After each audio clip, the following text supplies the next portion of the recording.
Hello everyone, welcome to Labonira boutique. আমি আজকে আরও একটি নতুন ভিডিও নিয়ে চলে এসেছি। অবশ্যই আজকে তোমাদের সাথে একটা ব্লাউজের ডিজাইন শেয়ার করব। তো যেই ব্লাউজটা আমি বানিয়েছি সেটা হচ্ছে কি এই শাড়ির জন্য। শাড়ির কালারটাও ভীষণ সুন্দর আর শাড়িটাও ভীষণ লাইট ওয়েট সফট। তো যাই হোক, এই শাড়ির সাথে তোমরা গেস করতেই পারছো যে কি ব্লাউজ থাকতে পারে। এর সাথে একটা গ্রিন ব্লাউজ আছে, সেটা আমি তোমাদের সাথে শেয়ার করছি। তো এই শাড়ির সাথে আমি এই ব্লাউজটা বানিয়েছি, ঠিক আছে। সামনে একদম রাউন্ড নেক, আর সামনে এখানে কিন্তু আমি পাইপিং দিয়েছি, এই সেম কাপড় দিয়ে আমি পাইপিং দিয়েছি। আর প্রিন্সেস কাট, এটা কিন্তু নন প্যাডেড একটা ব্লাউজ। যখন এটা ফিটিংস হবে তখন, মানে বডিতে যখন পরা হবে তখন এটা সুন্দর ফিটিংস হয়ে যাবে। তো এই হচ্ছে গিয়ে প্রিন্সেস কাট ব্লাউজ। আর এর স্লিভে কিন্তু কোনো গোল্ডেন দিয়ে ডিজাইন নেই, এই কাপড় দিয়ে একটা সুন্দর একটা ডিজাইন, মানে আলাদা একটা ইয়ে করা আছে হাতার বর্ডারের জন্য। তো এই হচ্ছে গিয়ে ফ্রন্টের ডিজাইনটা।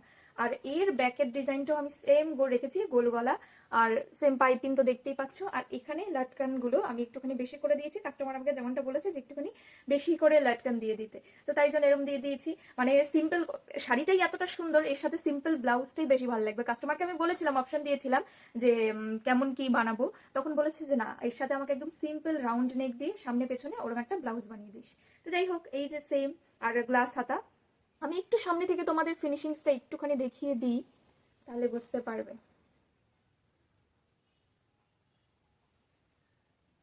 খুব সুন্দর কালারটা আমার ফোনে ঠিকঠাক দেখা যাচ্ছে না, আসলে ডুয়েল টোন তো তাই জন্য কালারটা খুব একটা ভালো বোঝা যাচ্ছে না, বাট ব্লাউজের কালারটা খুবই সুন্দর আর শাড়িটাও এর সাথে দারুণ শাড়ি। যাই হোক, এই ব্লাউজের ডিজাইনটা তোমাদের কেমন লেগেছে অবশ্যই কমেন্ট করে জানিও। আর একটা কথা, এইখানে কিন্তু আমি গোল্ডেন পাইপিং দিতে পারতাম, কিন্তু এখানে গোল্ডেন পাইপিং না দেওয়ার একটাই কারণ, যেহেতু ব্লাউজের হাতায় কোনো গোল্ডেনের ডিজাইন করা নেই, বা এই ব্লাউজটা এমনই একটা ব্লাউজ হয়েছে যেটা অন্যান্য শাড়ির সাথে কন্ট্রাস্ট করে পরা যাবে। এবার এখানে আমি গোল্ডেন বা এখানে যদি আমি শাড়ির সাথে ম্যাচিং করে রেড পাইপিং দিতাম, তাহলে কিন্তু এটা সব শাড়ির সাথে পরা যেত না। এবার গ্রিন এমন একটা কালার, গ্রিন কিন্তু অনেক শাড়ির সাথেই পরা যায় কন্ট্রাস্ট করে, তো তাই জন্য এটাতে আমি সেম পাইপিংই ইউজ করেছি, যে কারণে মানে যাতে অন্য কোনো শাড়ির সাথেও ইজিলি পরতে পারি। তো এই ব্লাউজের ডিজাইনটা তোমাদের কেমন লেগেছে কমেন্টে জানিও, ভালো লাগলে লাইক করবে, কমেন্ট করবে, শেয়ার করবে। তো আজকের মতো এখানেই টাটা, দেখা হচ্ছে অন্য কোনো ভিডিওতে নতুন কোনো ডিজাইন নিয়ে। টাটা।